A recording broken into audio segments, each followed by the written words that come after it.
Wizards have no timeouts. 10 seconds left. Nets up by 5. Beal launches. He's got a three. 146, 144, and a steal. Westbrook. Oh, he's got it, a three.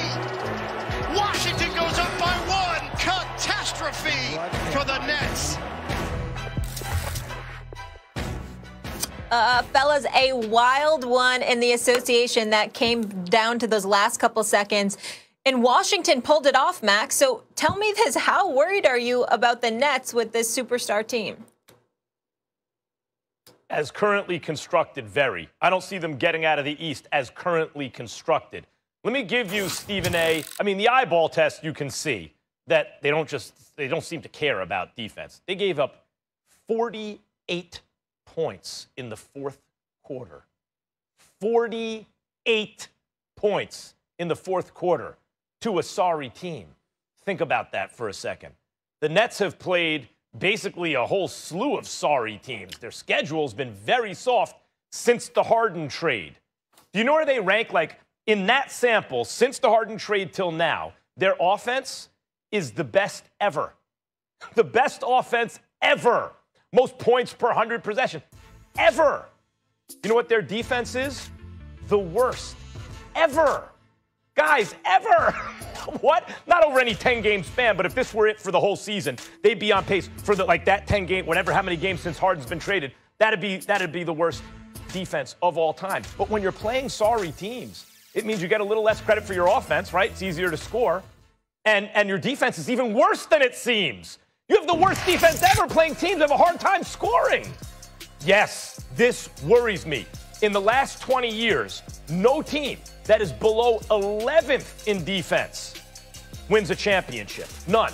They're the worst ever since the Harden trade. I look at the Dallas Mavericks last year. They actually had the most efficient offense ever, but their defense was way better than this Nets team. They made a little noise in the playoffs. They didn't win the championship, right? This Nets team, the worst ever. Guys, they're going to have to make a move by the deadline. It's going to have to be someone who can secure defensive rebounds at the very least for them, a guy who can play significant minutes. Because the defensive possession, Steve A., as lackluster as they are on defense, as much as they seem like they don't care, sometimes they kind of, that's not a bad defensive series set. What happens?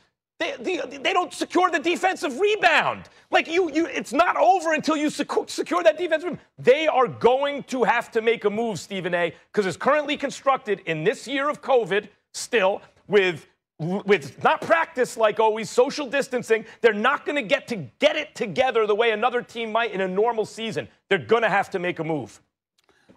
Couple of things let me say to you.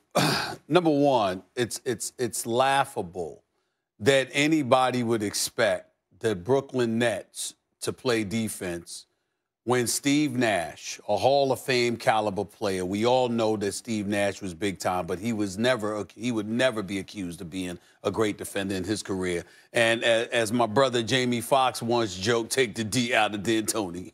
At some point, you're going to have to figure out that you got to play defense at some time. D, take the D out of D'Antoni. That man ain't never been associated with defense. Even though the Houston Rockets in the bubble, their defense looked well. We all know that's because of Elston Turner and the job that he was doing as a defensive mind. D'Antoni ain't think about no damn defense. Never has, never will. That's just the way that it is. So when those are your two top coaches, your head coach and your lead assistant, and neither of them have defense associated with their names, you're going to have problems defensively. Number two, James Harden didn't play last night, so I'm not going to hold him accountable for that, regardless of how they look. It ain't because of him that they were struggling defensively. They've been struggling defensively from open and tap. This is the 27th ranked defense in the National Basketball Association. They are a bottom 4 defense in the NBA, and they have been that way since opening night. That's who they are. And so when I look at it from that perspective, it just says to me, yeah, it's a problem, but it's a problem that I anticipate they will overcome because everybody can't score 100-plus points, even against the Nets. I know it looked bad last night because, Max, don't underestimate. When Russell Westbrook is on the same court going up against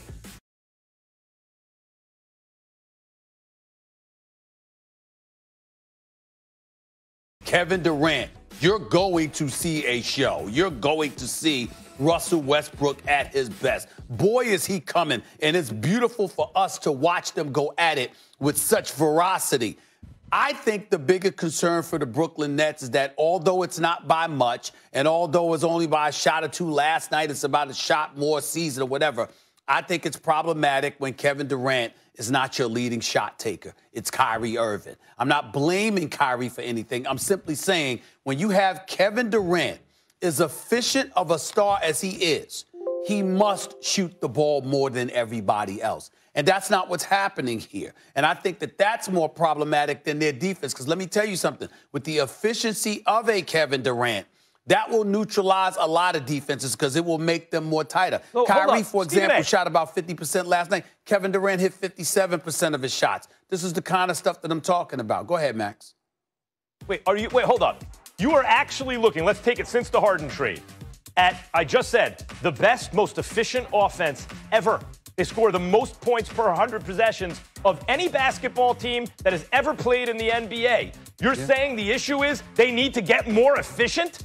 Also, during that span, they're the least efficient defense. No. That's Stephen not A, what I'm saying. They give that's up. No. Hold on. Listen, hold on. You hold on. No, you hold on. I'm not saying they as an offense need to be more efficient. I'm simply saying it's when we ask the question about how worried are we about the Nets, I am telling you more than their defense. I'm worried when someone other than Kevin Durant is the one taking more shots because to me that spells doom for them. Wait a minute.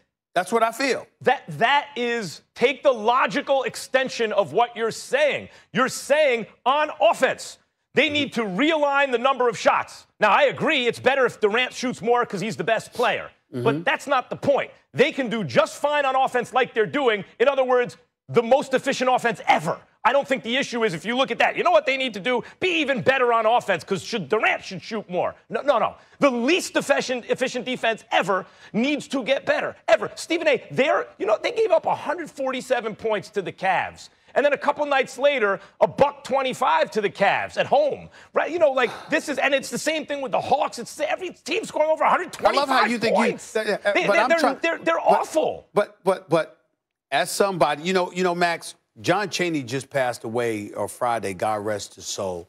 I covered him. Larry Brown, 76ers Hall of Famer. I covered him. I'm talking about learning basketball from these folks. Understanding that we get how awful the defense of the Brooklyn Nets is. But again, the operative word here is worried. When we talk about being worried, we're looking ahead. And what I'm saying is as awful as Brooklyn's defense is, I think it might get slightly better. Instead of being the 27th ranked defense, Max, by season's end, they might be the 24th ranked defense. Okay, it's not going to be earth-shattering.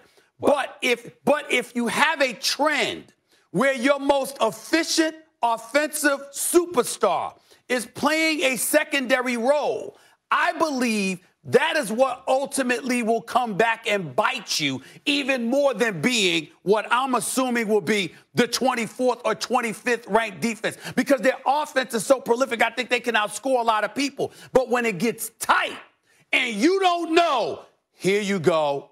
Take us to the promised land because you think you can do it. I think that's the kind of thing that ultimately will haunt them when it counts. Basketball at times against elite teams going against one another are about moments. And moments you got to know who to give it to. That would be fine if two things were true which are not true.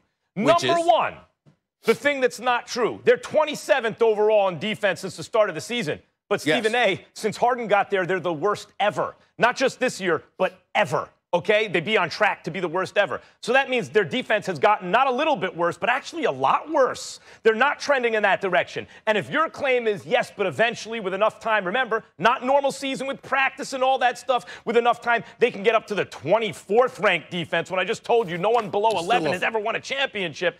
What I'm telling you is even at 24, as great as the offense is, they aren't going to... What I'm saying is there's not going to be a lot of close games against top teams at this rate. They're having close games against the worst teams in the East. So what are you implying? Are you implying that when they go to the playoffs, they're going to get blown out? Are you implying that when they get to the playoffs, their games are not going to be close? Yeah, that's right. What I'm saying is they're going to lose badly if they don't. Nobody's blowing them out. If they don't make a move for a defensive player, especially a guy who can get them defensive rebounds, they will not go far in the playoffs. They need to make a move by the deadline. All right, we got to leave it there. The Nets currently second in the East at 13-9 behind the Sixers. How about those Sixers? Doc Rivers doing a nice job with them. Let's keep it rolling here, fellas.